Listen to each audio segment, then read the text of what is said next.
global issue, I chose oppression throughout control of women's bodies.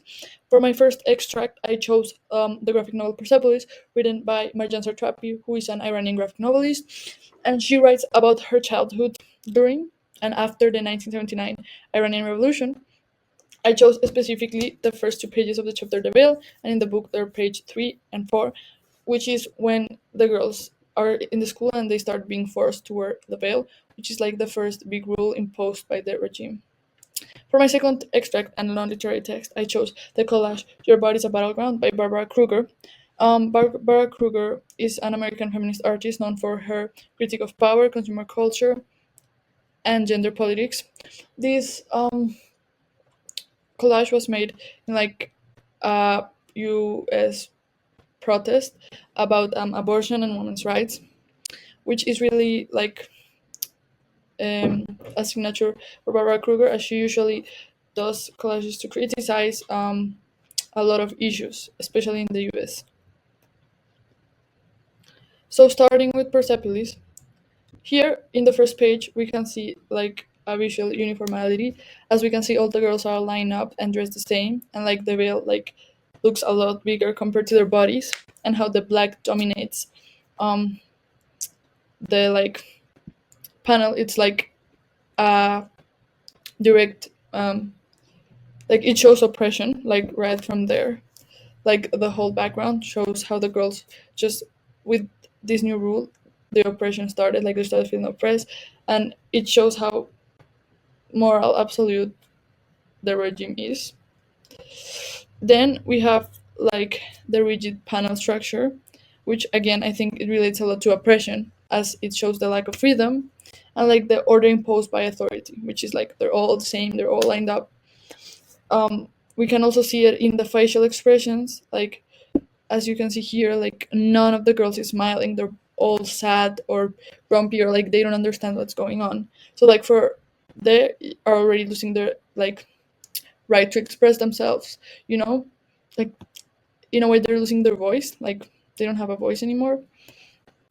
There's also, well, of course, the symbolic clothing of the veil, which shows the clear loss of individuality, as now they all look the same. And I think something really important also is the caption from like Adolf Satrapi, that it says, it's like around here, on 1980 the veil became obligatory.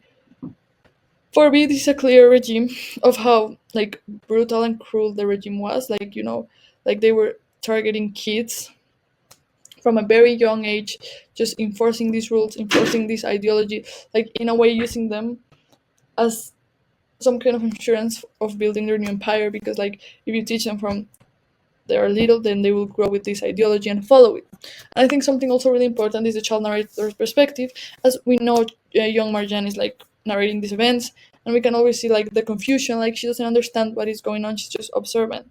And this is like really how unfair like the regime was. Children didn't even understand what was going on, but they were still forced to follow these rules. Mm, Now for the collage, the non-literary text. Here we can see it. And as I said before, it was created on a 1989 pro-choice march in the USS, and it challenged political battles over abortion and women's bodily autonomy.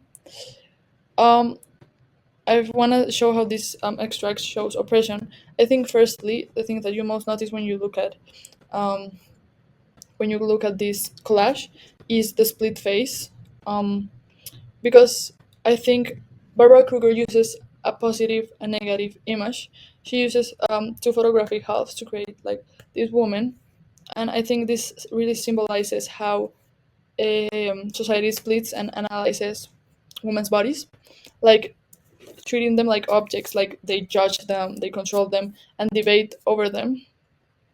And like I think all this division about all these opinions fragments women's identities, and it's all based from political struggles. And especially in this case, I think about reproductive rights.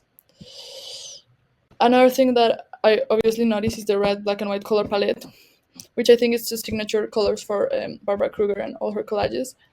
And I think in this case, like the red represents, like makes the collage look a little bit more propaganda-like, because red is like a strong color, and it a lot of times represents aggressiveness and violence.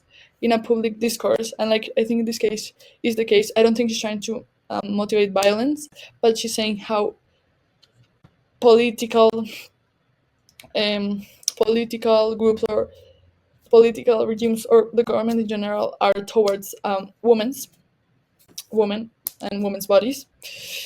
And the black and white really show how like there's like this constant battle, and like there's just this always these two sides, and like the red is all around it because it's really what it like as a whole represents, and it really is. And of course it makes you like be more attractive to it and like be like, this is not about something nice, she's talking about something serious, a serious topic, and she's direct about it. Something of course really important I think is the phrase your body is a battleground. But using the word your, it already makes like the viewer be personally involved. And I think she calls the body a battleground because she refers how like there's always these opinions, as I have said, like from political views, from men, from like everybody. There's always these different opinions about women and their bodies, and of course, there's also what women think. So there's like this constant battle about like if what is right for women, if she looks good at this, if the woman body is this and this and this, and there's just ton of opinions that a lot of times go against each other. But it's always like the woman body and the woman who is in the middle, which is like um a clear war. Like there, it's a war, and I think that's what she uses because of this. And also, lastly, I think the rigid and emotionless expression, because I think we like it's really interesting because this we see it in Persepolis too. Like here we can see how like with these expressions women just like conform silently to social expectations, not because they want to but because they have to, like they don't have other choice, so that they just like stop like thinking at all, like even expressing themselves with the lightest smile they can transmit a message, and they cannot do that anymore. And this shows how dehumanizing this political oppression is. And like I did a synthesis to show how both texts reveal the global issue, and it's obvious that both use techniques like contracts, fragmentation, and composition to show how women's bodies are controlled by systems of power. For example, Sartre uses physical control with the mandatory veil, and Kruger uses political control through the debates about reproductive rights. They also both show identity loss. As we know, like the girls in Persepolis all look identical veil, so they're not their own person, they're just the same, and they have to be the same. And Kruger shows it with the split, dispersonalized, and turned it to a symbol of political conflict. Like the split face shows the complete identity loss.